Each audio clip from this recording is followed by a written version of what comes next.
Very good afternoon,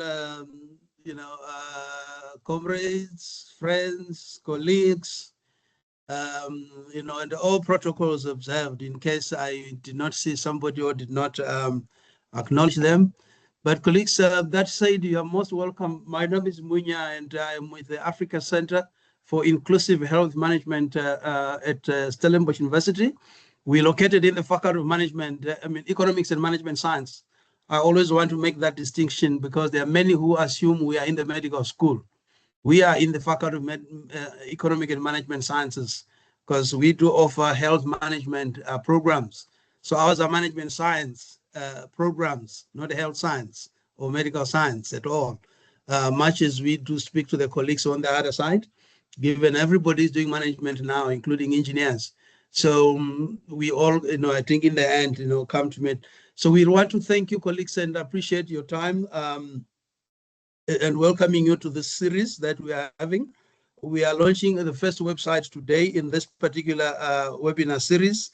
It's a new series that we're having on Health Histories webinar series. The centrality and importance, of course, is that this series will explore the long histories and geographies of health and disease in Africa, contributing to the emerging, Alkebulan movement that is aiming to re-educate African minds and reclaim Afrocentric narratives and solutions. So please keep an eye on our social media pages for details about the next Health Histories webinars that we will be having. We'll be having so many different types and series of webinar series, but this particular one will be focusing on health series. Health histories. So I want to acknowledge the collaborating colleagues that are going to be speaking to us as panelists today. We are at Stellenbosch University collaborating with Professor Clement Masakure from the University of the Free State here in South Africa. We're also collaborating with Professor Tolulope Osayomi, who is an associate professor of medical geography from the University of Ibadan in Nigeria. And then we also have Ms. Priscilla Munyoba, the Deputy Director of Nursing from the Free State Department of Health in South Africa. No, I believe she's just moved to the Northern Cape, actually, if I recall that. And then last but not least, Professor Morenike Folayan, who is a professor of pediatric dentistry at Obafemi Awolowo University in Nigeria. Professor Morenike also happens to be serving on our board at Africa Center. And today's our topic, colleagues, is how colonial health histories and geographies shape Africa's health imagination and management. So we will be having the four speakers, each giving us their own thoughts and views on the subject matter. And then later on, we will be opening up, we will be opening up for questions and comments from all of you that have joined in the webinar. So we really want to thank you again, colleagues, for the time, and we hope that you will spread the fire, you will spread the love, and you will also spread, the webinar series that we will be sharing. The various topics that we are going to be sharing with with you. We'll have different topics that will be coming up. Also, I think in the coming months, please continue to check and see what we will be sharing. So our webinar will run until 3:45, which will be 1 hour 45 minutes, and we will reserve some time for discussions and question and answers. And then each of our speakers will have anything between 10 and 15 minutes just to share their key thoughts. So in order of presentation, then, in the order of our presentation will be, we shall have Professor Clements Masakure, who is going to speak on African healthcare workers as cultural brokers within colonial hospitals in Southern Africa, and will be followed by Professor Tolulope, and then Priscilla, and then Prof. Morenike will be speaking at the end. So Professor Clement Masakure is a historian specializing in health histories, including the histories of hospitals and their workers, disease and health, as well as healing, as well as humanitarian work in Southern Africa. Over to you, Prof. Masakure. You have the floor, and we'll have the next 10 to 15 minutes to make your input. Over to you, Professor Masakure. All right. Thank you so much, Prof. Munya. I'm not going to waste much of time in terms of protocols, etc. I think what I'm going to present comes from my ongoing research, and especially on African health workers, and especially from colonial Zimbabwe, but also have insights from other parts of South Africa, Zambia, Malawi, etc. Histories of colonial medicine have often focused on power, specifically the power of colonial state and the institutions through which that power was exercised. Hospitals occupy a central place in these histories. They are frequently portrayed as spaces of surveillance, discipline, racial segregation, and colonial control. In this interpretation, hospitals appear as instruments through which colonial governments sought to regulate African bodies and extend imperial authority into everyday life. These interpretations have been important in helping us understand the relationship between colonialism and medicine. Yet they leave us with incomplete picture. By concentrating primarily on colonial administrators and European doctors, they risk obscuring the experiences of African men and women whose labor sustained these colonial institutions on a daily basis. I would like to shift our attention away from colonial officials and medical elites and focus instead on African nurses, nursing assistants, and nursing orderlies. My argument is very simple. While colonial hospitals were undoubtedly institutions of empire, they were also spaces in which African healthcare workers exercised meaningful forms of agency. Their everyday practices reveal not only the workings of colonial power, but also of its limitations. I argue that African healthcare workers occupied a position that I describe, quote unquote, as partial autonomy. Although they worked within racially structured institutions and formally occupied subordinate positions, they nevertheless possessed a degree of discretion and authority that enabled them to shape healthcare delivery, mediate between patients, medical personnel, and influence the functioning of colonial medicine itself. To appreciate this argument, we must begin by recognizing a simple but important fact. Hospitals were colonial institutions. Whether operated by the colonial state or Christian missions, hospitals formed part of the broader machinery of colonial rule. They were not neutral spaces concerned only with healing and care. Rather, they reflected and reproduced the racial, gendered, and bureaucratic hierarchies that characterize colonial society. The organization of hospitals mirrored the wider colonial order. At the top, and especially here in Southern Africa, stood white medical doctors and administrators who held the highest positions of authority and decision-making. Beneath them were European nurses, both senior and junior. Colored and Asian nurses often occupied an intermediate position, and at the bottom of this hierarchy were African nurses, nursing assistants, and nursing orderlies who carried out much of the labor upon which hospitals depended. These arrangements reflected broader colonial assumptions about race, knowledge, and authority. Europeans were deemed to possess scientific expertise and leadership qualities, while Africans were expected to carry out subordinate roles. Even though African healthcare workers required extensive practical experience and clinical skills, they remained constrained by institutional structures designed to preserve European authority. Importantly, many of these structures survived transition to independence. The Africanization of hospital administrators altered who occupied leadership, but it did not immediately dismantle the organizational cultures and practices inherited from colonial rule. In many respects, the institutional debris of colonial medicine remained embodied in post-colonial healthcare systems. Yet, this is not solely a story about domination. It is equally a story about African initiative, adaptation, and influence. Despite occupying subordinate positions within colonial institutions, African healthcare workers became indispensable to the functioning of hospitals and clinics within Southern Africa.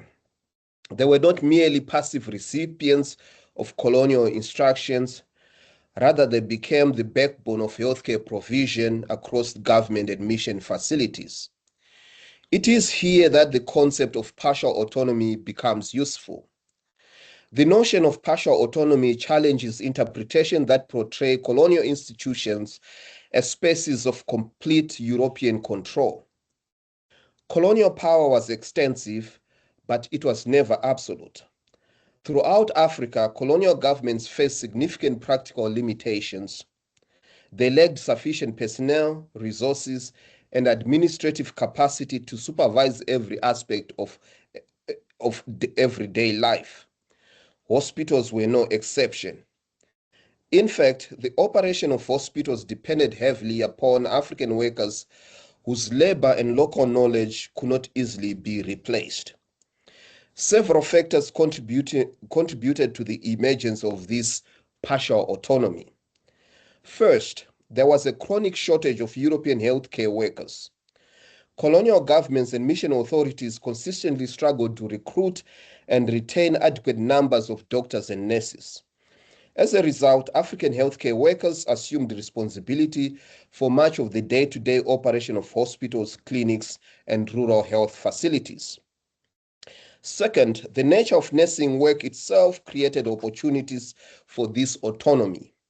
Nurses occupied a unique position within the healthcare system. They spent more time with patients than doctors did, or even European nurses did. They recorded medical histories, monitored symptoms, administered treatments, observed changes in conditions, and ensured that instructions were carried out. Much of this work occurred beyond the gaze of supervisors, either doctors or hospital administrators. Consequently, these nurses exercised considerable discretion in deciding how care was delivered in practice. Third, colonial government had its own limitations. Particularly in rural areas, state oversight was often weak and intermittent. Doctors visited remote clinics infrequently, creating circumstances in which African healthcare workers exercise levels of authority considerably greater than their official positions suggested. For example, in some rural clinics in colonial Zimbabwe, African orderlies effectively became the principal medical authorities in the eyes of local communities. Patients relied on them for advice, diagnosis, treatment, and referrals. Although formally subordinate within colonial hierarchy, they often exercise substantial influence over healthcare decisions in practice. What then did this autonomy mean on the ground? One important consequence was that African healthcare workers became crucial cultural intermediaries. Historians of colonial medicine have highlighted this intermediary role. Helen Sweet and Sue Hawkins, in their study of South Africa, for example, argue that nursing offers an important lens through which to understand cultural interaction within colonial societies. Similarly, Nancy Rose Hunt, in her work on African medical personnel in colonial Congo, argues that they occupied middle positions between different worlds. They facilitated communication, negotiated differences, and enabled interaction across cultural boundaries. Thus, African hospital workers in most parts of Africa occupied similar positions. They lived in two worlds simultaneously. On the one hand, they were trained within Western biomedical traditions and operated within modern medical institutions. On the other hand, they remain deeply embedded in African communities, languages, social networks, and systems of healing. This dual position gave them a unique capacity to translate between patients and medical staff. Importantly, they translated more than language, they translated meaning. They helped European doctors understand local interpretations of illness and suffering, while also helping African patients make sense of biomedical diagnosis and treatments. They explained procedures, interpreted symptoms, clarified misunderstandings, and mediated cultural difference that might otherwise have undermined medical care. This role was particularly important because diagnosis depended heavily on communication. Many African patients struggle to describe their conditions in biomedical terms. Others hesitated to disclose information because of fear, embarrassment, or cultural sensitivities. Consequently, African nurses and orderlies became indispensable participants in diagnosis processes. They asked questions, gathered information, interpreted symptoms, and conveyed patient narratives to doctors. In many cases, doctors understood patients primarily through the mediation of African healthcare workers. Even the expansion of laboratory medicine did not eliminate this dependency. For example, in Zimbabwe during the 1950s and 1960s, many patients remained reluctant to undergo blood tests and other forms of clinical examination. Under such circumstances, verbal accounts of illnesses retained enormous importance. African nurses therefore continue to serve as the principal channel through which diagnostic information flowed. Their significance extended far beyond diagnosis. For many African patients, hospitals were unfamiliar and intimidating institutions. They often represented encounters with foreign languages, unfamiliar procedures, and new forms of authority. African healthcare workers frequently made these environments more accessible. Because they shared language, social backgrounds, and cultural experiences with patients, they could explain procedures, reassure worried individuals, and help communities understand biomedical interventions. For many patients, relationships with nurses and orderlies shaped their experiences of healthcare far more directly than interactions with white medical doctors and nurses. In this sense, African healthcare workers often exercise greater practical influence over patient experiences than their European counterparts. At the same time, these experiences transformed the healthcare workers themselves. Most African nurses were women, and professional nurses required them to cross significant cultural boundaries. Their work involved caring for strangers rather than relatives. They treated patients across age and gender lines, handled bodily fluids, assisted during childbirth, and sometimes cared for the deceased. Through these experiences, new understandings of professionalism, care, gender, and social responsibility emerged. Yet, we should not idealize these relationships. Hospitals remained sites of tensions, negotiation, and contestation. Patients frequently questioned or resisted treatments. Biomedical explanations did not always align with local understandings of illness and healing.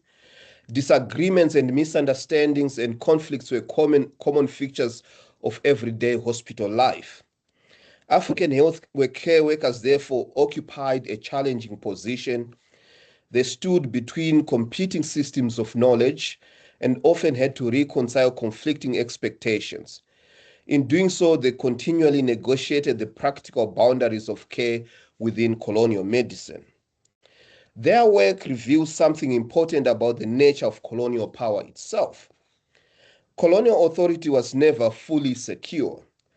It depended upon collaboration, mediation, and the labor of people whose experiences and priorities did not align with those of colonial rulers. The healthcare system could not function without African nurses, assistants, and orderlies.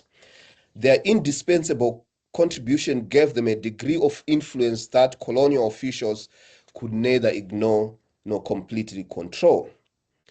Just to conclude, I will conclude by Yes, Prof, returning. you got a minute to conclude, yes. Thank you so much. I will conclude by returning to the central paradox that of this presentation, in which we want to understand that colonial hospitals, as much as they were institutions of empire and they reflected and reproduced colonial racial, gendered, and bureaucratic hierarchies, their everyday operation depended fundamentally on African healthcare workers whose labor, knowledge, and cultural expertise could never fully be controlled by colonial authorities. By focusing on what I termed partial autonomy, we begin to see colonial hospitals differently. They were not simply spaces where power flowed from top to bottom. They were also sites of negotiation, adaptation, and African initiative. Thank you so much. All right, so thank you very much there, Prof. Masakura. Colleagues, we will have the next speaker taking the mic soon, and then at the end we can have questions and answers as well as commentary and conversation, if that works, so that we can have all the presentations in one goal. Thank you very much, Professor Masakura. I mean, you have raised a number of issues I wouldn't even want to actually attempt, but more importantly, you have examined the whole history of colonial empire building and health work, focusing on a number of issues, and patterns that are shedding some light on the ethics of outside interventions, I would argue, on which I think a number of issues here, including the concerted and inadvertent efforts that in some ways it might not have been intended, in some cases quite intended.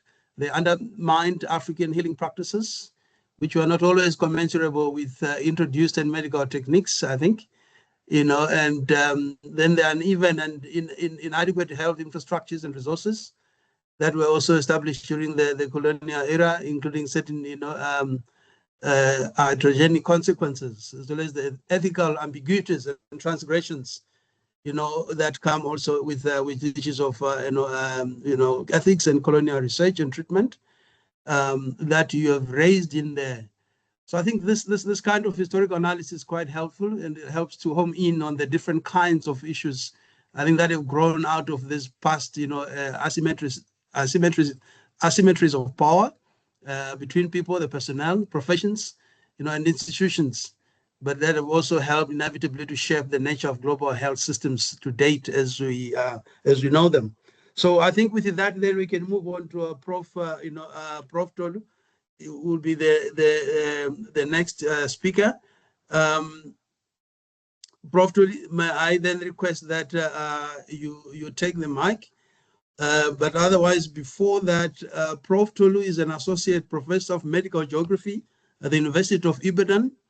His work involves examining how geography shapes pandemics, health inequalities, and healthcare across the global south, and convening interdisciplinary conversations, that connect geography, medical humanities, global health, and public engagement. Over to you from South Africa, now going to Nigeria. Over to you, Prof. Thank you very much. Yeah, Nigeria, the giant of Africa. Thank you. It's a pleasure to be here. Oh. It's a We'll have pleasure that to be here. conversation afterwards. All right. So thank you. The title of my presentation is The African COVID-19 Paradox, a counter narrative. And this actually is a work in progress, and it's also derives from my current research interest, which is geography of pandemics. Before COVID-19 reached Africa, many believed it was going to be a remote threat. However, this pandemic unfolded globally, and fears grew about its potential impact on Africa. especially given the strain we saw in on healthcare systems in Europe and North America.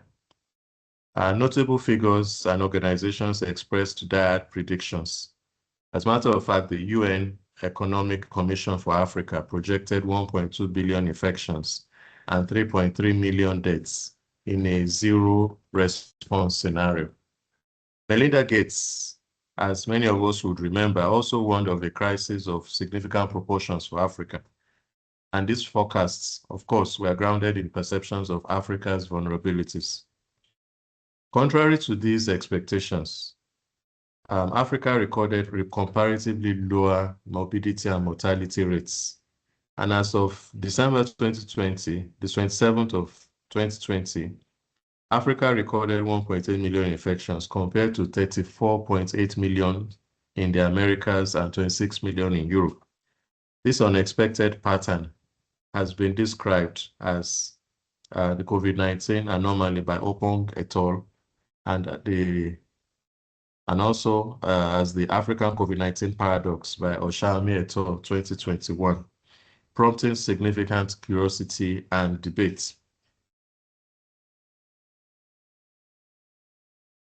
In March 2020, I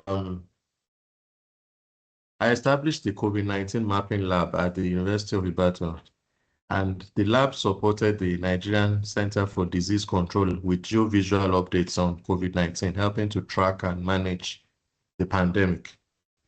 Now, as the pandemic progressed, many speculated about the reasons for Africa's relatively lower impact. Inspired by a controversial BBC opinion piece, the poverty as a vaccine hypothesis emerged. And we at the lab tested this hypothesis and found weak evidence for it, effectively refuting the claim. Yet the central question remained, why was Africa the least affected by the virus? And of course, we all remember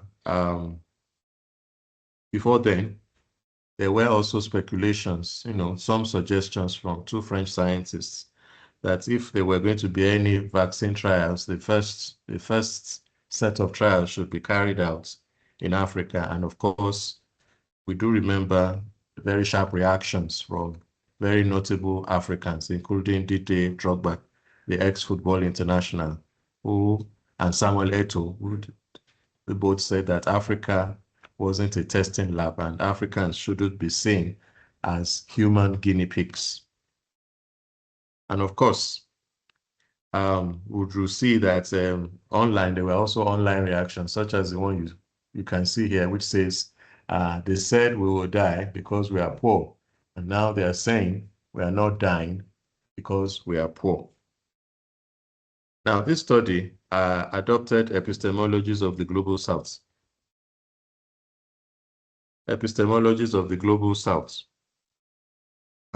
including the danger of a single story, popularized by the Nigerian novelist Chimamanda Adichie, and the Igbo proverb, the world is a dancing masquerade. If you want to understand it, you can't remain standing in one place, popularized by the celebrated novelist Chinua Achebe. Together, these viewpoints highlight the importance of growing Africa's diverse pandemic experiences, rather than reducing the continent to a single narrative. Against this backdrop, I adopt these ideas as conceptual frameworks through which the African COVID-19 paradox is further scrutinized, with the aim of addressing two critical questions. One, what are the possible explanations for the African COVID-19 paradox, and how do they challenge the prevailing Western views of the continent? Then two, in what ways did African countries exhibit resilience during the COVID-19 pandemic, and how can this resilience be leveraged to address current health challenges and further health threats on the continent? However, I must add that I do not have claim to all the answers. Rather, I offer some tenable explanations for why this paradox occurred. Beyond the highly contentious poverty as a vaccine hypothesis, there are alternative explanations. And again, I do not claim to capture all the full range of perspectives. but I shall present a fairly comprehensive review of key arguments in the literature and public debates. Now, drawing on a mixed methods approach, including online ethnography, social media analysis, interviews, informal conversations, and contextual reflections, I argue that the COVID-19 paradox challenges Western hegemony in global health and persistent conceptions about Africa. And I therefore call for a nuanced understanding of Africa's capacity to manage health crises. And indeed, only embracing and learning from our successes can we hope to end pandemics everywhere else. Now, what are those possible explanations? The COVID-19 paradox is a complex phenomenon that defies a single explanation. And the first is the Africa's tropical climate. Africa is generally known for its hot tropical climate, and it was widely believed that the virus would not thrive in warmer conditions. In addition, vitamin D from the sunlight was thought to have offered some protection against infection. But climate variability might partly explain why some infections were relatively higher in the northern and southern fringes of the continent, which experienced more temperate conditions than the rest of the continent. Two is the history of disease outbreaks.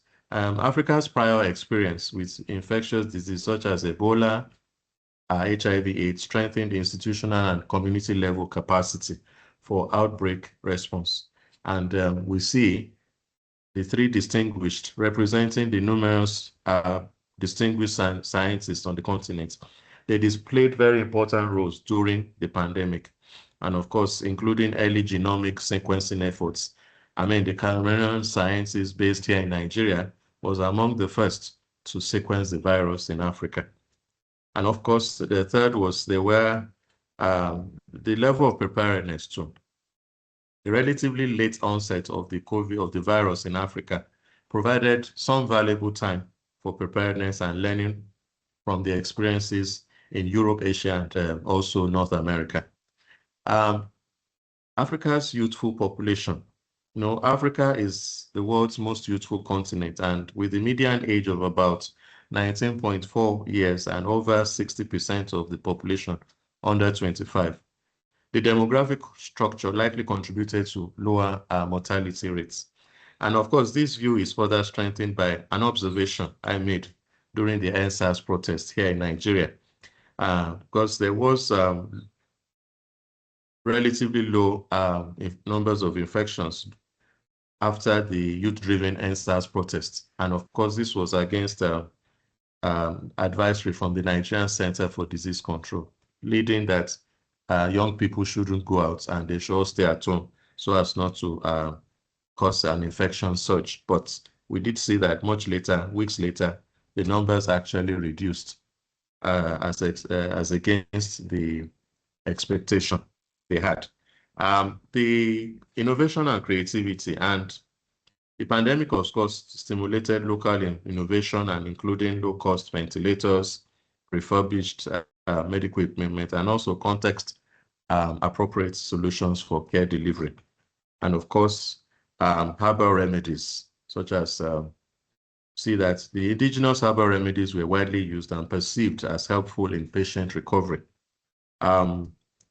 Beyond Madagascar's herbal remedy, as many of us will recall, the governor of the state in which I currently live in Nigeria, Governor Seyi Makinde, reportedly recovered using a herbal mixture of black seed oil and honey, highlighting public confidence in indigenous medicine. And in many households, herbs such as Christmas melon and eucalyptus leaves were adopted as home-based remedies. The last is faith and religion. Africa's deep religiosity, I beg your pardon, and the invocation of divine agency may have shaped how the pandemic was interpreted and managed socially. Across the continent, there is a strong inclination to spiritualize illness and misfortune. And of course, with faith-based organizations and religious leaders playing important roles not only in interpretation, but also in community mobilization during this crisis. For some, the virus perceived low impact in Africa was perceived as divine proof of God's favor towards the continent. Now, in conclusion, in the African COVID-19 paradox is no doubt a multifaceted phenomenon shaped by a combination of factors, be it historical, cultural, demographic, and socioeconomic. But the point to be made is that poverty is therefore not the single story of COVID-19 in Africa, right? And this particular incident or situation presents a counter story of local agency. But it still appears that many do not believe that it's true, or that the pandemic experience were not well accounted for. And some would even say that many were infected. Many were actually still infected, but did not present symptoms. But I would respond that we didn't see the deaths as predicted by Melinda Gates. So, and that's to say that it still points to the fact that these the statistics were comparatively low. But if we look much closely, we'll see that the COVID-19 paradox still speaks volumes about what I would characterize as an epistemic denial of agency. So the point is, are we not capable of, controlling our destiny, controlling our fate, or actually taking ownership of our own being? The point is that Africa's case challenges negative stereotypes and highlights the continent's potential for scientific innovation and even public health preparedness. And global health is actually unachievable if all parts of the world fail to do their bit. And it's also equally unachievable if the world also fails to recognize and learn from the experiences of others and also leverage on the uniqueness of different regional strengths. And it's therefore crucial to appreciate African voices and perspectives, recognizing the continent's ingenuity and resilience.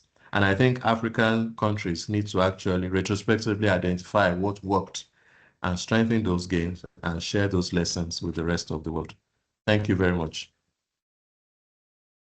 All right. Thank you, Prof. Tolu, for your input. And yeah, I think you do touch on a number of things, and some of which I think Professor Masakure already spoke about.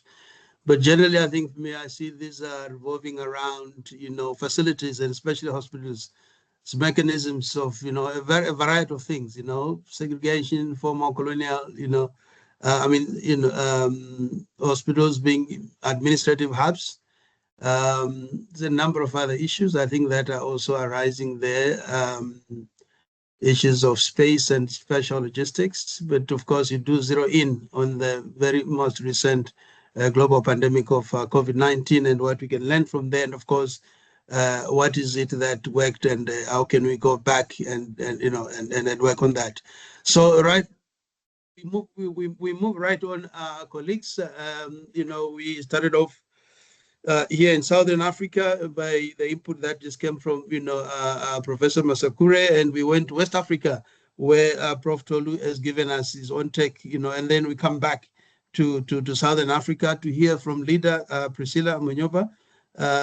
Priscilla has extensive experience in health system strengthening, surveillance, and infection prevention and control. Her current focus is integrating trauma-informed and culturally grounded care into public health and gender-based violence response frameworks. So we are hearing from scholars and researchers, and then what is the tech from those that are real on the ground as practitioners within those very systems. What are some of their perspectives and insights? Sister Priscilla, over to you. You may take the mic, and let's hear from your end. Good morning, and thank you so much, Munya, for the introduction. Today I'll be wearing my very first degree cap, that of being a nurse. That's where my focus for the presentation is.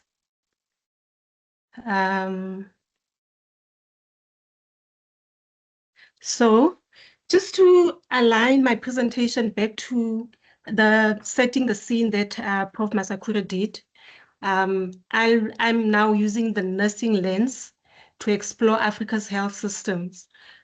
Just the history, just going back, way back, when Henrietta Stockdale came to South Africa, particularly Kimberley, which is my hometown, to start this nursing profession.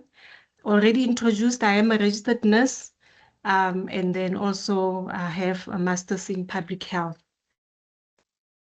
I'll use 5 themes to capture my presentation, just to sort of give an in-depth lens through which the presentation is aligned. So nursing allows us to see colonial power, not only in policies or in institutions, but in the everyday spaces and relationships where healthcare actually happened. And I think Prof. Masakura opened with that, the hospital, which he used as his base for his presentation. So we look at the imagination, how was the nurse imagined? The spaces, where was the nurse placed? Personnel, who counted as a nurse? Healing and what happened when systems met, and management, how was this nursing labor valued during the colonial period. Now, when you look at a nurse, we see this angel, this caring person. However, it was introduced as colonial agent, and then so that we should see then how this person was viewed as capable of being a nurse. At the bedside, questions of race, of class, of gender became extremely concrete in terms of who could touch whom, and who could care for whom, who could train, and whose knowledge was recognized. And as I indicated already, Prof. Masakura touched a bit on this in terms of who could touch whom. The European nurses that were brought into the African countries, most of them were also, in as much as they were the hierarchy, they were higher than our African nurses, but they were not allowed to touch any other patient but white patients. So colonial nursing did not begin as a neutral profession that we see, neutral and noble that we see today, but its founding ideas were shaped by race, class, gender, and empire. Now enter Cecilia Makiwane. She was born in 1880 in the Eastern Cape in Ellis. In 1898, she trained as the very first Black nurse at Lovedale Mission. And again, remember, Black nurses were not allowed to train at the colonial hospitals, but she trained at a missional hospital. And in 1907, she passed the Cape Colonial Medical Council examination. In 1908, she registered as the very first Black nurse in Africa. In 1912, she participated in an early women's anti-pass campaign just to demonstrate the importance and to give a voice for other Black nurses to enter the profession. So her story is not simply a story of individual achievement. It shows us that the definition of qualified was itself racially structured. She took a long detour for her to be recognized and licensed as a practicing professional nurse. Now, when we look at the historical reflection of where we started before asking what nurses did, we need to ask how the ideal nurse was constructed. Now, they were constructed in terms of class. The ideal nurse was shaped by ideas of social standing and ladylike respectability. So you need to have class for you to be recognized for the profession. Gender, as I indicated, the white woman's burden framed nursing as sacrifice and imperial duty. So white nurses were seen as sacrificing and providing this imperial duty. Race, African populations were often treated through racialized categories rather than as individuals. The body, the African environment was imagined as dangerous to the European nurse's body. So not all white European nurses were allowed to touch Black patients. So which bodies were considered suitable for nursing? and which was vulnerable and which was threatening. So already colonialism phrased Black patients' bodies as threatening. So this is the question beneath this noble profession of ours.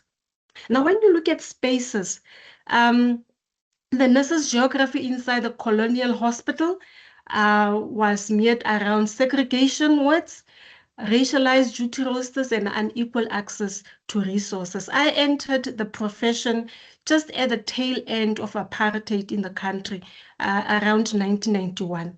The hospital where I trained, Henrietta Stockton Hospital in Kimberley, was segregated.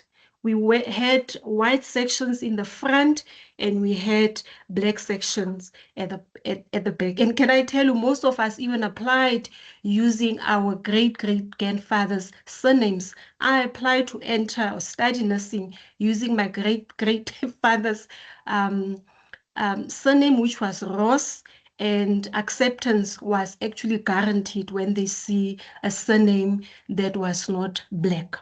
So the colonial hospital was also not a neutral place. It was organized through racial geography. As I just indicated, the infrastructure was that the front part was for white patients and white nurses training amongst white patients, whereas the back part of the hospital was reserved for us Black nurses. The same profession existed within the same health system, but not under the same conditions. There were different conditions for the white nurses that were in training, also different conditions for the Black nurses that were in training. And can I also indicate, even in the beginning, that 1991, our training was also provided in Afrikaans. So you had to quickly learn the language. So as a result, a lot of people would even think today that I'm Afrikaans speaking, but that's just how my training started, that I had to learn Afrikaans whilst also training as a nurse. So nurses were assigned by the race of the patient and not simply by the clinical skills that they had. I think in terms of hierarchy and management, Prof. Masakura already touched on that the European doctors and administrators were the ones running the hospitals. The white matrons, whether they are junior, they were then second in terms of hierarchy, in terms of command. The African nurses and medical assistants, we carried most of the day-to-day burden of care.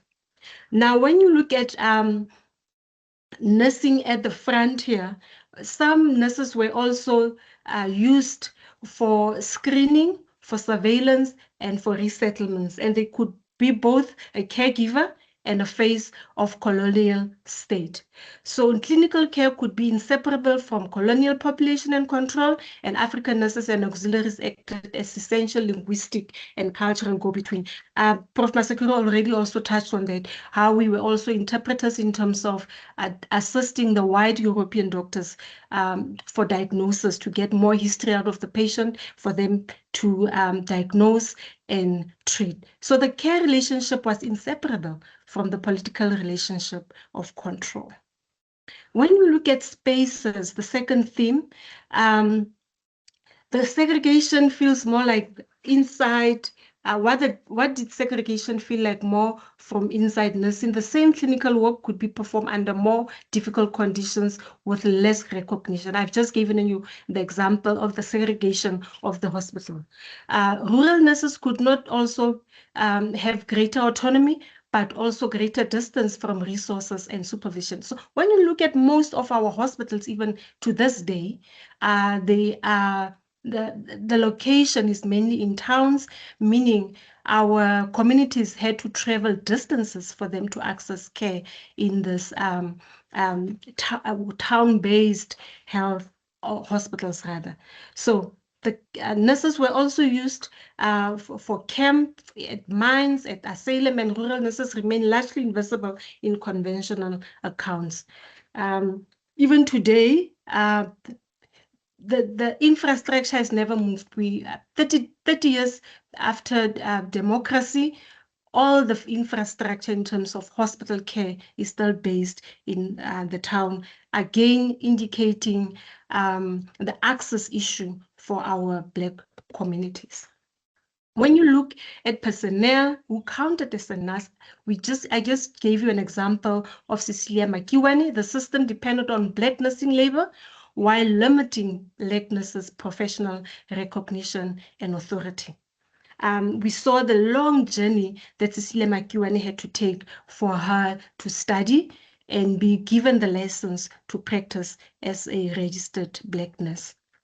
When you look at personnel also, white women's bodies were regulated within the colonial societies through racial and sexual anxieties because it was deemed that them being exposed to treating Black men also created these tensions of sexual anxiety. So their presence in the colonies required race relations to be tightly managed. And then came in men entering this profession, which was deemed feminism labor and exclusively for women rather, because they were, again, the European nurses were not expected to go into spaces and treat Black patients at the mines, at the camps. Now, African men then were also allowed then to enter the profession, but their contribution to the profession early on was also not adequately captured. The nurse, in terms of these two systems, we also are aware that in the past, during the colonial periods, Black nurses were expected to provide classified and controlled patient treatment. We know the ECT, the electrocardio treatment for patients with psychiatric illnesses, also the sleeping sickness. So this were only, again, the expectation that our Black nurses should be providing this type of care. But in terms of community reality, the biomedical care, indigenous healing, and local knowledge as well, our Black nurses also had to sort of negotiate how to converge the two, the biomedical and indigenous healing, that they sort of had to juggle or negotiate to assist patients. When we are reflecting on this healing, it just shows us that colonial health systems often imagine biomedical medicine and indigenous healing as opposing system, as foreign, as not acceptable, because European medicine was seen as superior. But the nurse encountered patients who moved between these two systems, expecting to be treated holistically in terms of indigenous care as well. So the nurse was therefore expected, particularly our Black nurse, to balance the two in terms of indigenous healing and biomedical medicine. When you look at management, staffing, training, and investment, the colonial data tells us about how nursing labor was valued. There was a massive shortage when it comes to Black representation as nurses. In 1948, only about 800 Black nurses were trained in South Africa. And this was an intentional policy decision that was taken to limit the entry or participation of nurses in the profession. And so this created workforce shortage and unsuitable narrative in terms of the care that our communities received. The training, you could also see that it was mainly controlled, again, by the colonial system. The examination, the licensing was stricter for entry for Black nurses, and this created then the shortage that I've just shown you in the previous slide. And just as a historical narrative, that despite the fact that a lot of Black women wanted to enter and become nurses, but the policy, unfortunately, was very restrictive. And the very previous slide that I showed you in terms of you had to be ladylike, the screening was quite stringent when it came to our Black nurses. The pay was also an issue. I don't want to give away too much of my age. I think I've already given that much. There was huge pay discrepancy between our Black and white nurses. Even today, who is trained, authorized, valued, we also see that still playing itself out. So history remains relevant because contemporary workforce debates still involve questions about who is trained, who is authorized, and who is valued.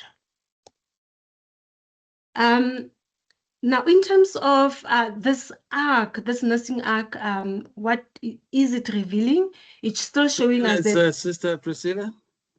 5 minutes. Already overgone, but okay. I'll let you.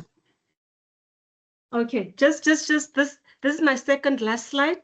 Despite all these challenges that I've demonstrated and the injustice of the colonial system, nursing has evolved. We can see that today from the oppression and the system. Now nurses are able to specialize. We have pediatric nurses, we have forensic nurses, we have midwives, we have nurses who are also specializing in critical care. We also have nurses then who are specializing in infection prevention and control. So as this history remains relevant, at least the task shifting, the professional recognition has enabled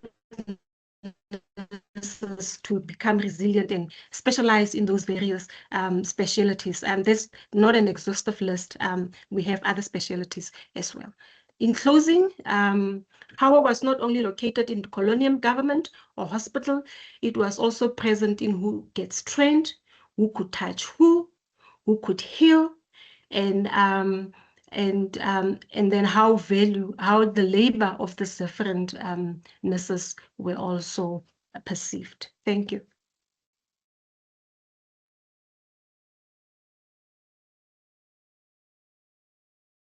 All right, thank you so much. A standing ovation there, for all your. I always so much, enjoy when you speak and your story, Sister Priscilla, and speaking right from the practice and having gone through it, and hearing you speak about some of these issues, there is something very surreal and also somewhat, unbelievable for some of us, particularly because we are not, as informed or experienced with some of the issues that you are raising.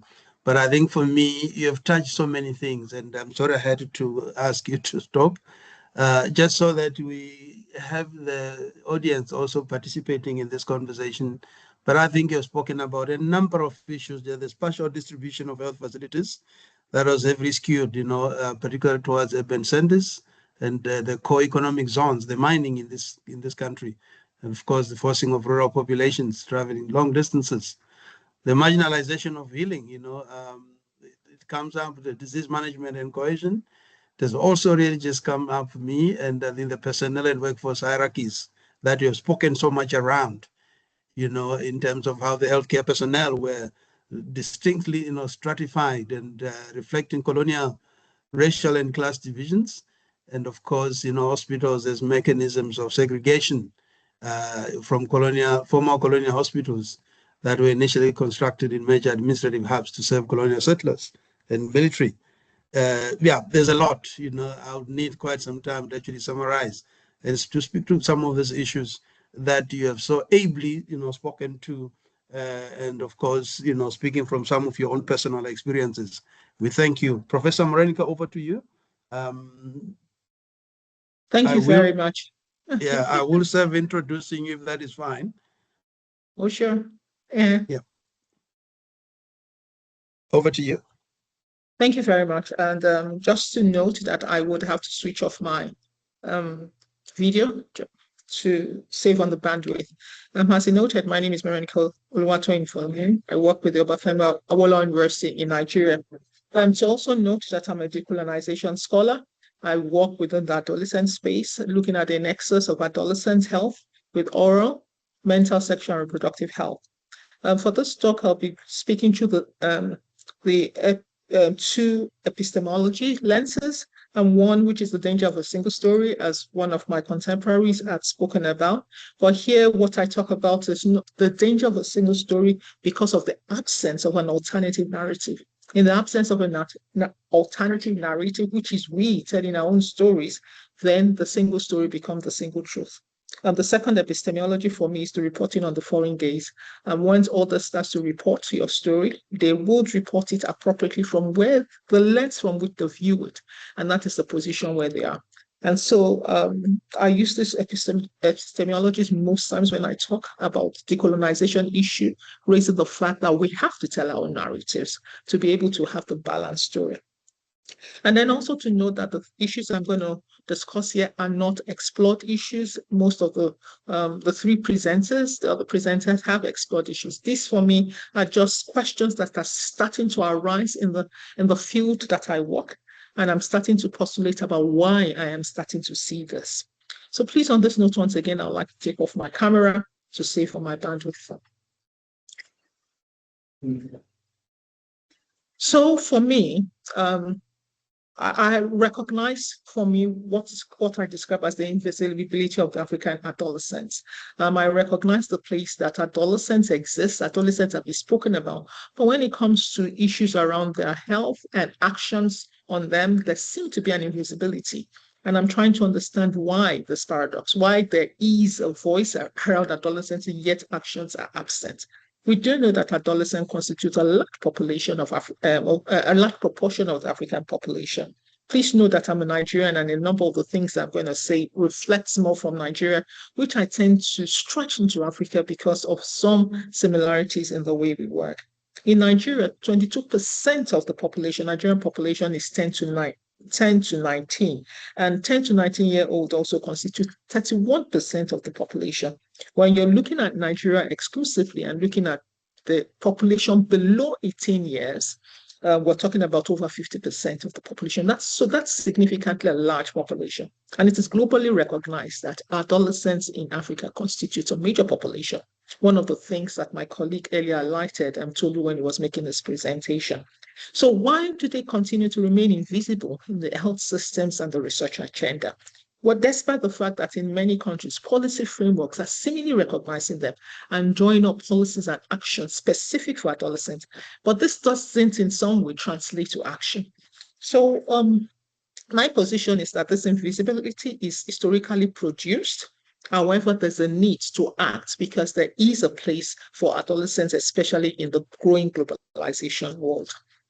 So, like I noted, my question is about why African adolescents seems to be overlooked in governance.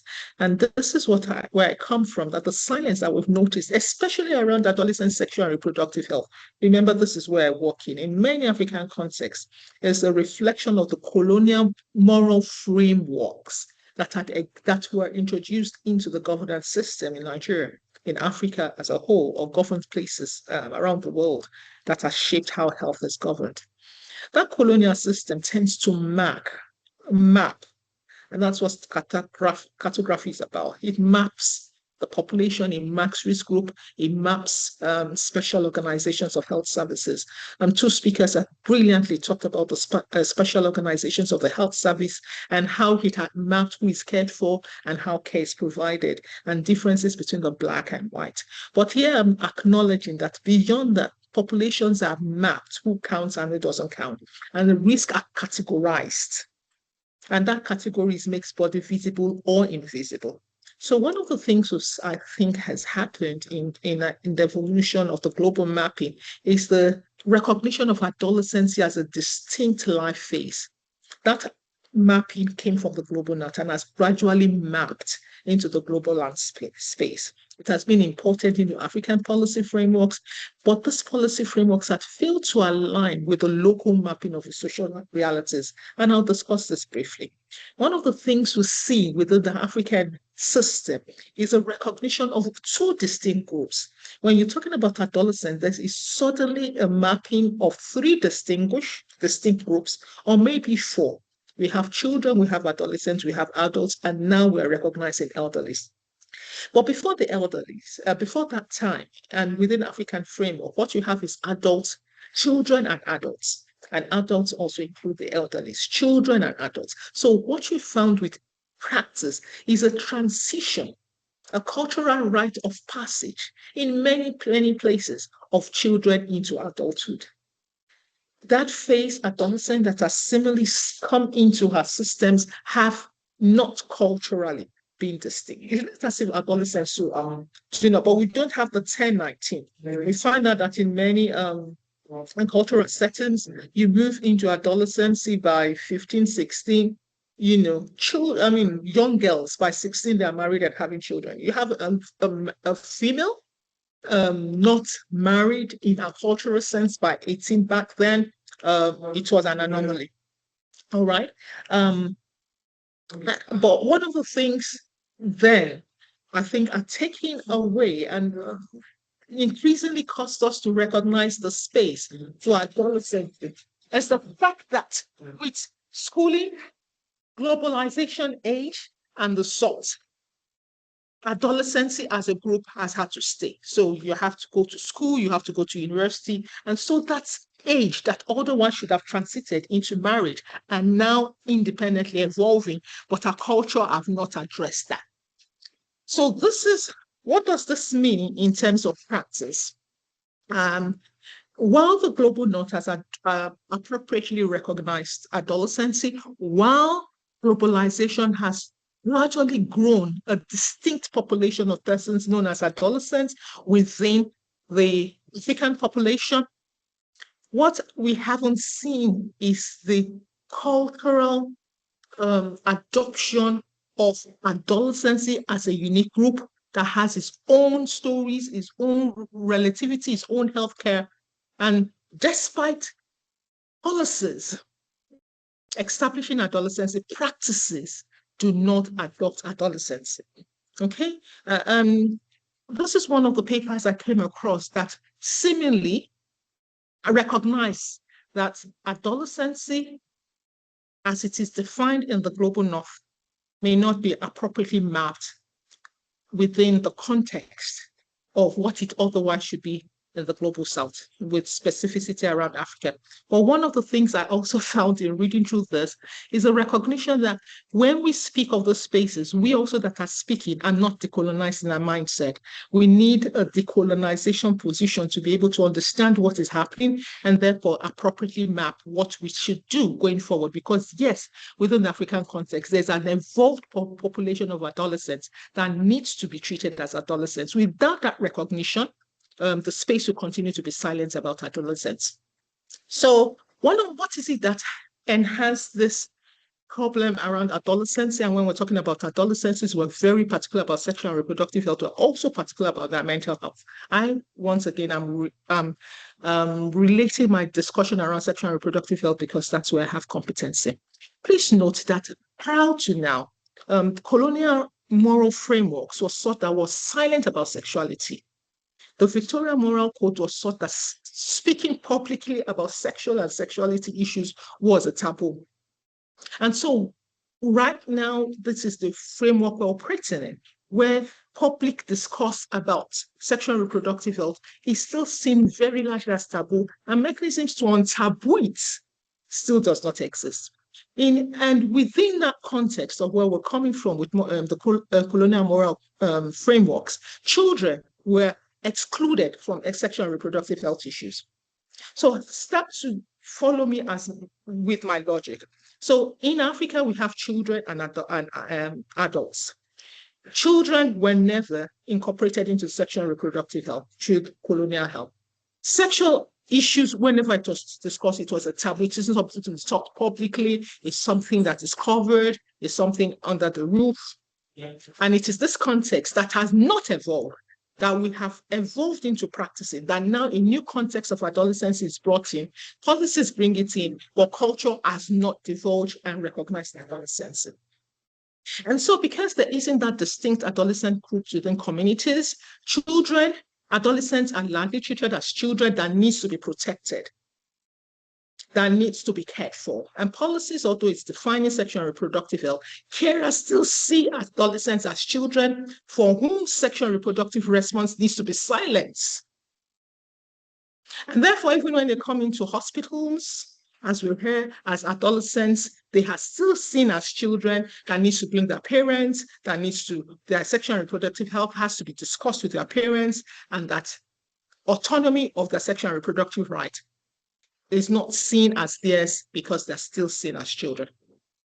This is one of the things I feel is responsible for the silence we're having around adolescent sexual and reproductive health, that despite the global north establishing an adolescent, despite the evidence that it's a body of adolescents in Nigeria, despite the globalization that is moving adolescents out of the child framework, we have not evolved in our context of operating and operationalizing adolescent sexual and reproductive health. And one of the things I think is also very constraining in this process is the global health funding mechanism. And my question is, are we witnessing a continuation of the colonial cartography through the global health financing? Because what happens with the global health financing is that they dictate the mapping and they dictate what funding should be used for. They recognize, independent of the global south, what sexual and reproductive health agenda should move forward, and they decide that, including what it means for African youth, more so because youth health is seen as a global issue, an homogeneous issue. There isn't a distinction by population, by context. So the designed adolescent health program tends to fit poorly with the local realities. If you're going to go forward in terms of decolonizing adolescent health so that it fits appropriately to the African context, what do we have to do? I think first we have to confront the colonial legacy, understanding where we're coming from, confront how colonial health geographies are shaped by health, challenge the universal phenomenon of adolescency, and center a distinct sociocultural factor that shapes adolescency for Africa. And while we acknowledge this, we then contextualize our realities in making what policies would otherwise be effective. Once again, single outcome interventions need to be adapted so that it's culturally affirming. So my pioneering work, as I come to a close, acknowledge this. Please note that I stand to acknowledge that there's a place for adolescency, and this is not robbing adolescency with childhood. But what I'm saying is that whatever we're going to do in reimagining health, adolescency has to be culturally affirming. We have to recognize intergenerationality about it, access-based, depending on our strengths and our resources to address adolescent issues in Africa, and center African voice adolescents in the spaces, locally defining our objectives. Finally, this is a crowded slide. What I've tried to do is synthesize everything I've said into 7 maps. That there's a colonial history which informs contemporary power, but there are mediating mechanisms through the colonial catastrophe that is being drawn, including global health funding, that allows for a mismatch of culture, health system bias, and stigma around SRH.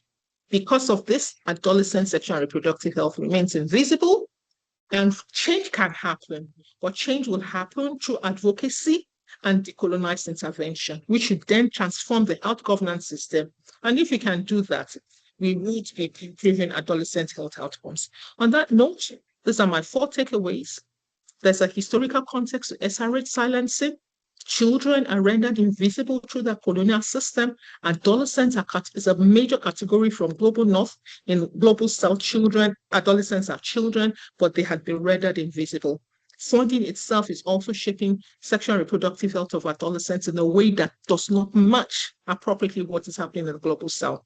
And this can change because there's a need for the recognition of adolescents, but it must be through advocacy, policy reforms, and a discouragement approach. On that note, I want to say thank you, and I leave the question with you, hoping that it will also help reshape my thinking on this. Thank you very much. Over. These are my references. Yeah. Right, thank you, Professor Morenike, and yeah, there was a lot to chew there, and so much to say, but also I think time is always the challenge, and yeah, so with all this that has been said, colleagues, the uneven geographic development that laid the foundational architecture for the contemporary healthcare, accessibility challenges across the continent and the globe, if you like, within the global south. The colonial governments and missionaries that actively sought to suppress, a number of,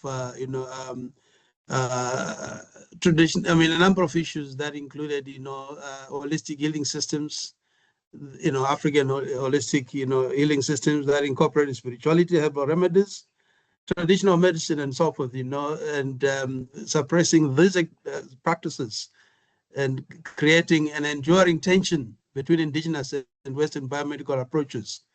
A number of other issues as well that we are all aware of, things that include colonial doctors and nurses, as was highlighted, that held positions of authority. Whilst the bulk of the direct patient care in rural and in mission hospitals was carried out by trained African medical assistants, nurses, and midwives, thereby establishing a structural imbalance that continues to echo in today's workforce hierarchies and the systemic brain drain that we see of African health workers, as well as care workers that we all are aware of. Outbreaks of diseases, pandemics, particularly in our case, sometimes that we have also witnessed, others were calling vaccine racism, or those that were used as pretext to violently segregate, spaces and, geographies, and also later on spurred by the various challenges that we have seen historically, as, sleeping sickness, for example, in the Congo and Uganda, and other issues that we have seen, over the years. So then how does this influence and inform equitable, inclusive health management in our context in Africa today? And how can current approaches and efforts in decolonizing global public health management be informed? And what contribution and role is there for Afrocentric management philosophies and cosmologies of well-being in order to recenter these, in this emerging archipelago? So, colleagues, there's a lot that we could say, and thank you very much, Professor Morenike, for bringing the adolescent voice and visibilizing that, aspect, and in these conversations and in the webinar. Colleagues, with this, then, the floor is open. Appreciations are welcome. Comments are welcome. Questions are also welcome. We thank you and appreciate your time and for being with us and joining us for this webinar. So I don't know who want to be courageous and take the first, be the first one to take the mic.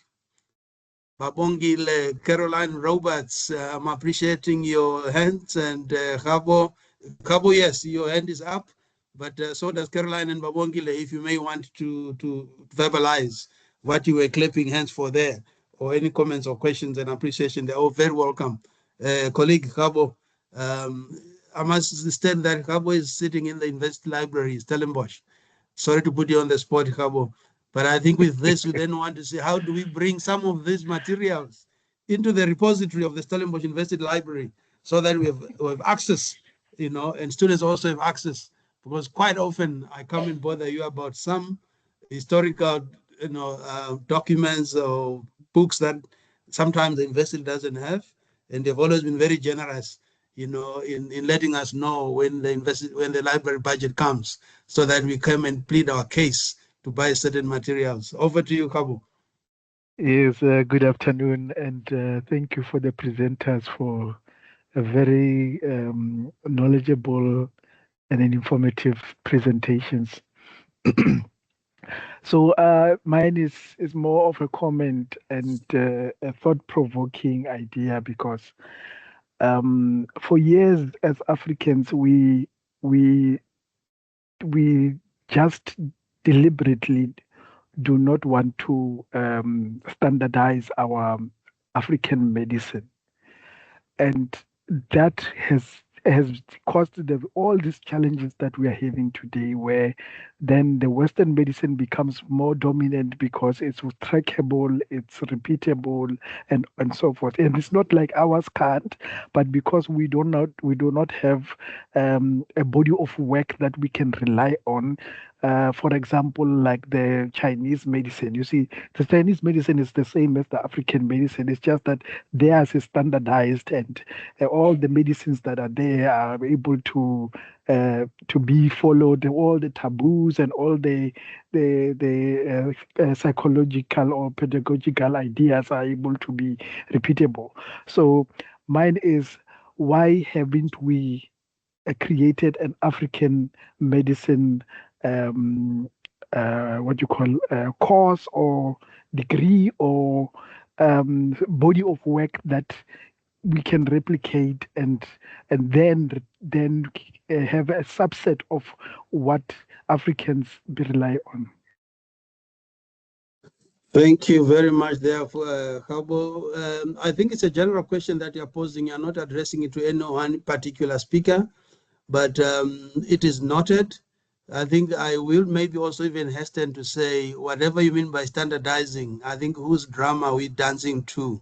And why don't you think that it is standardized already the way it is in our context and the way we understand it?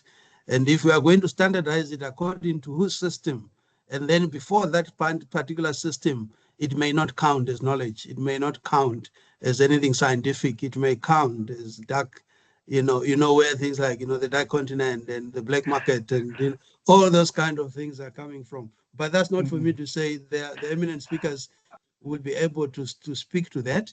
And there are others, even I can see there's Dr. Jamel Calvert here. There are also others who are challenging the kind of standardizing, but they're also working within that framework. And on that basis, I'll ask Dr. Jamel Calvert to then take the mic, followed by CCFNIJ. I don't know who that is, but wherever it is, it's showing as a CI or CCFNIJ on the identity. Dr. Jamel Calvert, you'll have the opportunity now to take the mic, ask your question, express your show faces, colleagues, if you may. Even as you also say who you are, it helps for people to get to know each other. We also want people to get to know each other through these webinars, and people can always follow each other up. After you've made your remarks, someone may want to look up for your contact there, or they'll ask us for about you. Then we want to be able to connect. So Dr. Jamel Calvert, over to you. You may also even briefly speak to the issues raised by Cabo, but we want to hear what your appreciation, comment, and question could be. Over to you. Thank you so much, Professor Munya. And firstly, before I engage the substance of today, I first want to say congratulations on attaining professorial appointment. And then I'm going to go straight into Professor Clement Masakure, if I'm saying the surname correctly. Well, Prof highlighted how African health systems have historically been perceived as inferior to Western medicine. And obviously, as most who follow me knows, that I also agree with that fact that African health systems have historically been perceived as inferior to Western medicine. But I would add that my own contribution as an IHKS scientist or specialist has been to challenge that narrative, as Professor Munya correctly indicated, by reaffirming firstly that African health at its core is 100% human, firstly, and secondly, that it's a system that is grounded in the lived realities, the cultures, the relationships, and perhaps even the spiritualities and the holistic well-being of people, rather than existing in opposition to Western medicine. So for indigenous health knowledge systems, we are constantly reminded that healthcare must ultimately center on humanity, dignity, and the whole person, rather than solely on perhaps even laboratory, if I can put it like that. But then I would like to move on to my colleague, and then I would like to say thank you, Sister Priscilla, for your insightful historical reflection. As both an indigenous health knowledge system scientist and a former nurse practitioner, I found your discussion particularly compelling because it demonstrates not only how colonial health systems failed to merge, or how it didn't, or how they didn't merely organize healthcare. They also determined whose knowledge was recognized as legitimate and whose was marginalized. I listened to you carefully when you indicated that you had to use your grandfather's surname for you to get into Henrietta Stockdale Nursing College. And that was a bit painful when I listened to it. But the slide on the encounter between biomedicine, indigenous healing, and can I just drop this call? Sorry, colleagues. Yeah, as saying, the slide that focused especially on indigenous healing, that resonated with me because in practice, African communities have never really relied exclusively on one system. You can come into Ndumba and then you can go into the clinic the next. So they've always navigated between indigenous healing and biomedical care according to context, accessibility, culture, and need. So those are the principles that we know exist within the space of healthcare within indigenous health knowledge system space. So this lived medical pluralism challenges us, or it really challenges the colonial binary that positioned IHKS knowledge as inferior or incompatible with scientific healthcare. And then I would therefore argue that the future of African health systems lies not in replacing one system with another, but in fostering respectful, evidence-informed collaboration. IHKS should be recognized possibly as a legitimate scientific and community-based knowledge system that complements both biomedical practice while preserving maybe the cultural, spiritual, and holistic. Prof, I see that you almost want to tell me that I don't have much time left. But also those dimensions of how that many African communities continue to value.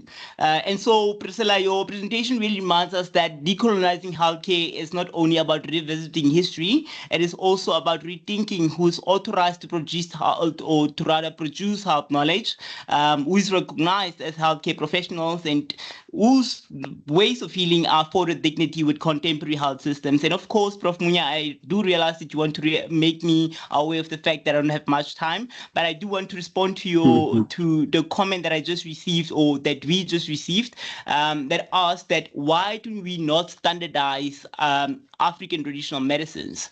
The fact is that African traditional medicines is standardized in different schools of thoughts. So within South Africa, for instance, we do have Abenguni, we have Basotho.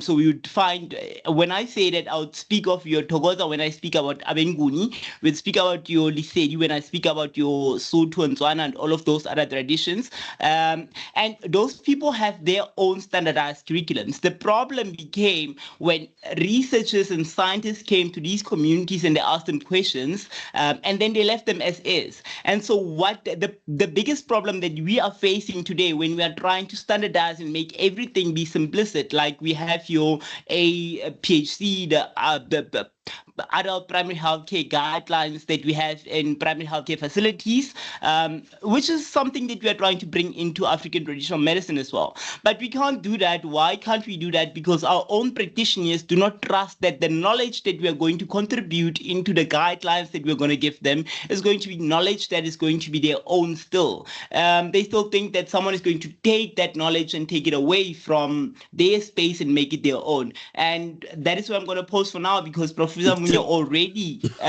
indicated I don't have much time. Thank you, Dr. Jamel. Yes, I was going to say that a few times, and I want to try and take as many comments, but thank you for that interjection and also the response and the shared thoughts there. Colleagues, I'm going to try and really, and because you've all been here, I want to try and be as respectful as I can to text. There are people who are writing there, we appreciate it, and those who may want and who may be able to voice or to show your face and to speak to some of these things, would love to encourage you to do that so that we create this conversation and we don't want it to be as one way. I see Marcia Kremer from Summerstrand campus, that is in Port Elizabeth. Thank you very much for the presentation. There's Dr. Andrea Kaket, great presentation. Thank you so much. I agree a lot. And as a white human being and a nurse, from the bottom of my heart, what is my take-home message for today? It's a question that is also, I think, an answer. If you were in the thing, Dr. Andrea, I don't know what you have heard. It would be very difficult for me to say, take this home.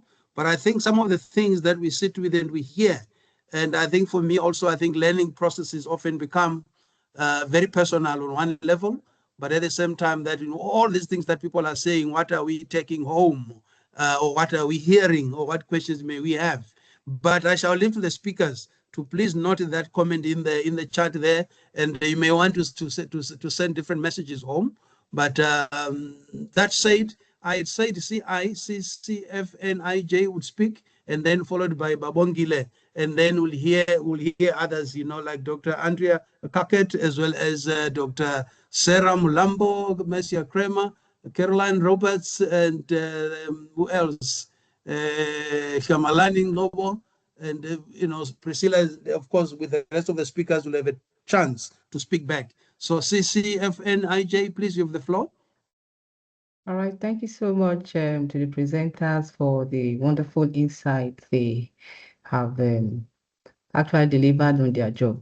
Okay, my question is this. I want to know, my able prof from the University of Ibadan, you said a lot about the historical experience of what COVID-19, the impact, and how we, in this side of the continent, Africa, we were able to surmount all kind of challenges that came with the COVID-19.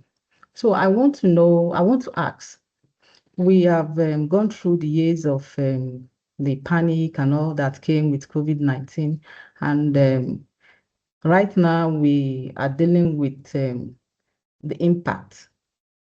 Some persons were able to make it, recover from, having been infected with the virus. And then we are talking about the long COVID-19 here in Africa. What are we doing? Are we, because I know from the Western world, a lot is being done on, seeing to how people are coping with the long COVID-19. They are pulling out data to, prepare themselves. Peradventure, there's another outbreak. They want Sister, to I'm going to this. ask that you become short, and I want colleagues not to give you long and convoluted responses. It will cut down others who must come in. Yeah, so, and then I just want to know what we are doing, responding to where we are today after the experience of long COVID-19. After the experience of COVID-19, we are dealing with long COVID-19. What are we doing as a continent to respond to that situation? Thank you very much. Yeah. Prof. Morenike, before you jump off, I saw that you have to jump off. May I then give you an opportunity to respond to any of the issues, be they people things that have been spoken to or comments in there before you take off? Colleagues, one of our speakers has to go for another commitment. It's a different time zone where she is in, and it's right in the middle of the working day. Off to you, Professor Morenike. Thank you very much. I think I was just about sending the one message for me. I think the one message I'm pushing forward is that there is a place with the globalization of adolescent response. However, our adolescent response has been impeded because of a history, and recognizing that history allows us to actively move forward. Without recognizing where we're coming from, we will be positioning adolescent sexual and reproductive health in a vacuum that cannot accommodate it. But if we know where we're coming from and what's informed the poor response, we can then layer responses, including as policy responses within the context of our realities, and therefore be able to drive what we need to drive, knowing that adolescents is indeed a neglected population, yet large population. On that note, I want to thank everybody that has given me space and hearing. I want to hear from others. Please share your thoughts as I build this concept. Thank you very much. Before you go, Professor Morenike, yes. Before you go, there's someone who says, what must I take home? And I'll indicate here, they said, thank you so much. I agree a lot. This is Dr. Andrea Cockett.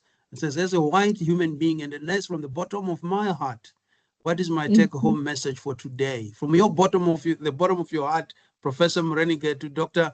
Andrea, what could be the message you may want to suggest?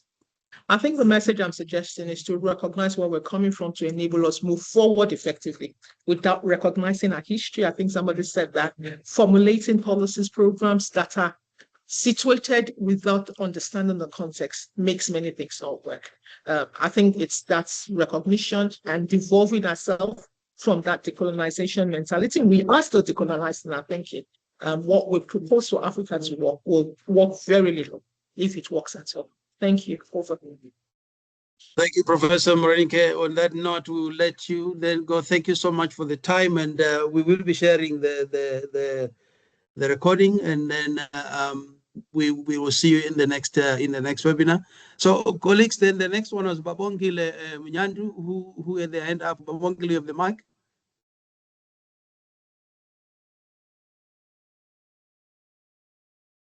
Professor Tuli is also having to jump. Good evening, Prof. I am Babongile Myandu from KZN. Yes, I am currently at work. I am doing work, trying to listen to this effective webinar. And thank you so much for the opportunity to engage towards such an effective and productive presentation. And I have gained a lot, especially the speaker who was talking about the COVID-19 impacts. And especially they say that the COVID came to kill the poor, and then now they are saying we won't die because we are poor, and we've seen COVID taking down, regardless of the gender, social status, or the race. So yeah, I'm rushing because of the time, and I want to Yeah. say thank you to the speaker who was telling us about the history of Cecilia Makiwane and the colonial health status. Even though there is still like inequality gaps that we've identified as nurses, but we are hoping that in future we will be all equal. Thank you so much. Thank you. Thank you, Babongile. Chitu Membe, thank you very much for your comments there. And who else? If I don't see anybody else with a raised hand there, but otherwise, then I may give the floor to Sister Priscilla and Professor Masakure to make some intervention to respond to some of the people here. They're asking what message may I take home. There was somebody else who was also the comment that was made initially by Khabo regarding the standardization of African produced knowledge. Then there's also Chitua who says, my take home, it's important to generate evidence-based research that would feed into our healthcare and access policies on our African continent. Over to you, Sister Priscilla. You may start first, and then we'll have Professor Masakure.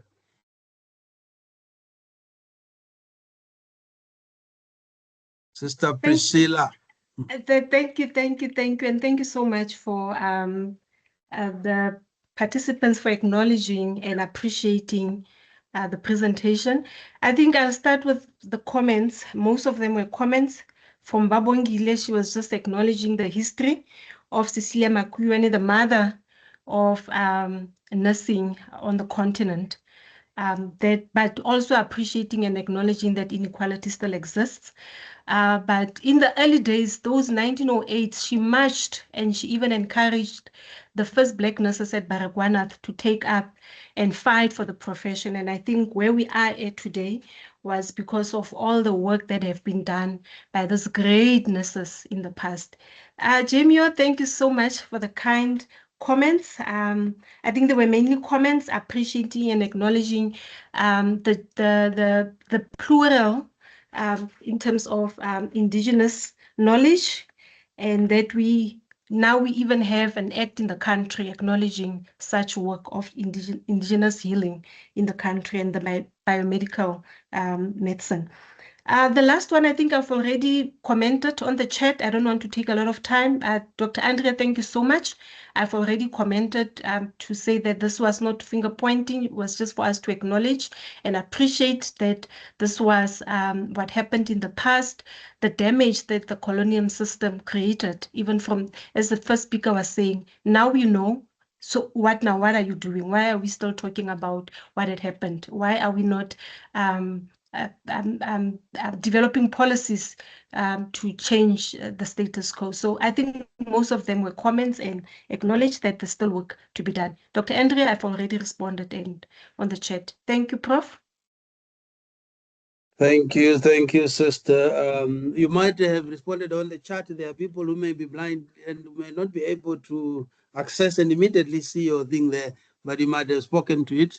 And I know, yes, people will use Braille and other agents, aids, but that is it. Where Prof. Masakure, you may have the last attack. We still have 5 minutes for the advertised time for the webinar.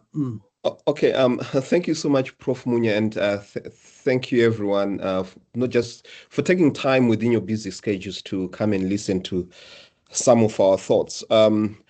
As a historian, I usually argue that I do not know how to tell people what is the take-home message. And I'm not really good with then saying this leads to this, or in terms of policy, this leads to this. But I think if I want to go back to what I've spoken and what other speakers have actually also indicated, I think is to that appreciation to understand, or the need to understand the impact of colonialism in terms of shaping health policies and health experiences For some communities, it's such a short period. For some communities, less than 60 years when certain communities are under colonialism, but others for a very long time, if you think of 300 years of colonialism and apartheid in South Africa. But I think what's really important is to understand that within, as much as colonialism introduces biomedicine and shapes health systems, these health systems are contested from the word go, and they are contested in various ways. And I think here, what I think we're really trying to understand or trying to introduce when we're talking about the experience of nurses is one way in which they do contest such colonial health systems. And I do agree with, one of the speakers who did mention that, Africans have always been using various therapeutic systems. In fact, they always look for the most efficacious, which is very natural for any human being. So today you're at a hospital, tomorrow you are seeing your sangoma, which is very, very natural. I think looking back and in terms of my research, I've noticed that even colonial doctors, colonial medical officials, by the mid-colonial period, and if I look, for example, the case of Zimbabwe, 60s, 70s, you do have certain medical doctors who begin to appreciate that you cannot only engage health, even within hospitals, using biomedical systems. You need also to appreciate African health and healing. And you do have very famous, for instance, at one time, very colonial racist medical doctor by the name of Michael Gelfand, who, if one looks at his writings by the 70s and early 80s, they very much appreciate African health, African systems. Of course, he was working together with people such as Professor Gordon Chavunduka. So I like to say, I think colonial health systems have always been contested. If you want to think about the decolonization of such systems, we can't even start today. We need to go back to the moment it is introduced. There's contestation, there's a way in which actually Africans start decolonizing that system. Thank you so much. All right, thank you so much there, Dr. Professor Masakure. Yeah, so colleagues, I don't know if there are any other, Babongile, I think that's a historical hand that I see that is still up. I don't know if there are anybody who may want to make comments as we close. We've got 2 minutes to go. The colleagues from CI, I'm afraid the Professor Tolu did not stay to answer your question. But from what I saw, you were saying that you are both at the same university. You seem to be from the University of Ibadan.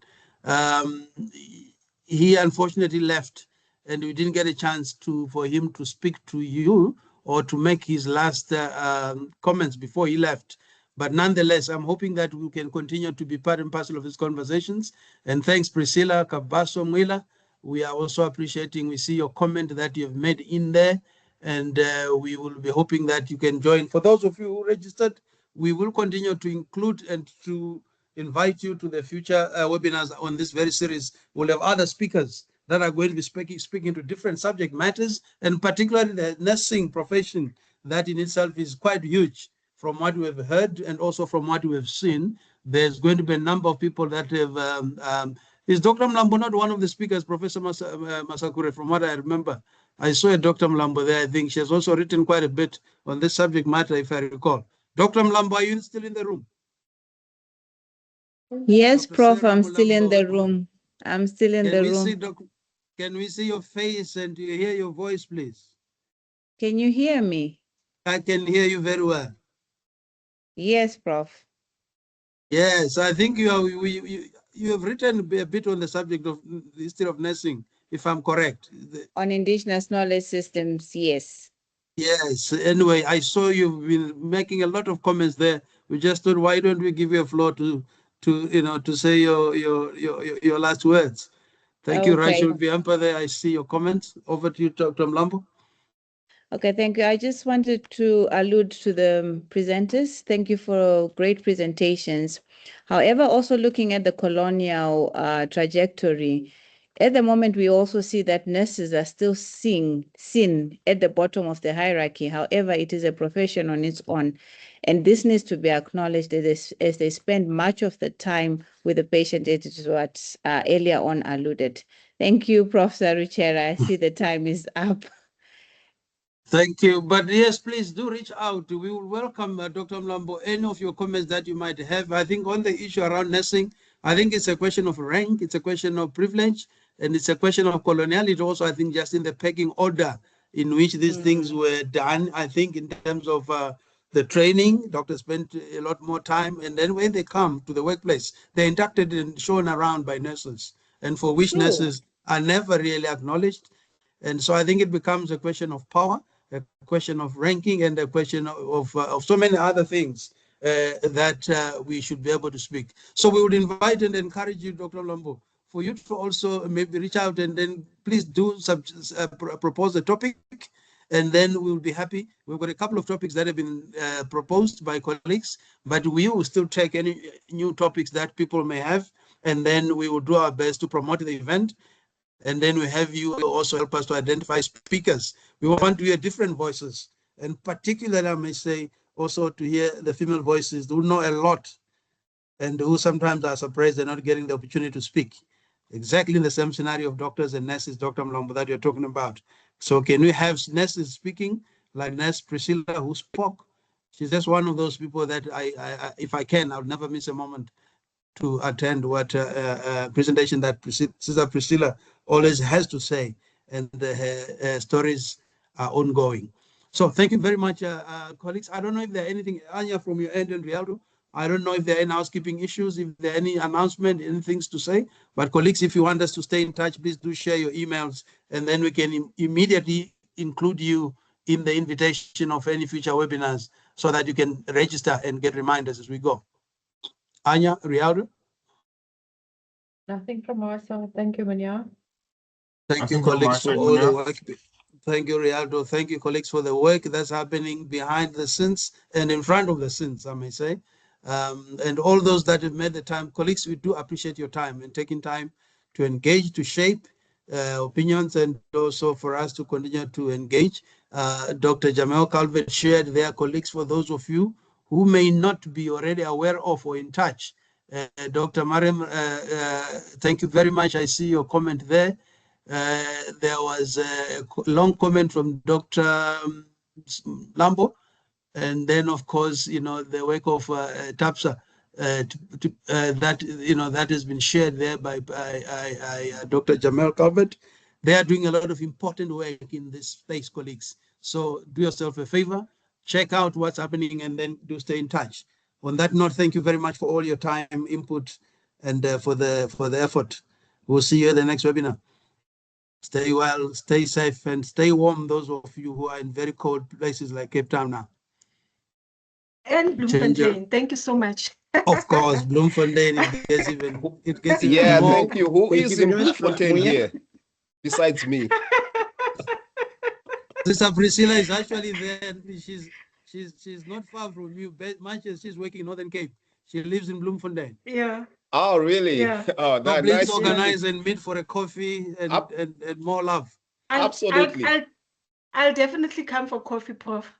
No problem. That would be great. Thanks. Thank you. Okay, Thank bye. you so much. Thank you, Rafik. We have seen your email. Thank you very much. Thank you, Munyan. Thank you, everyone.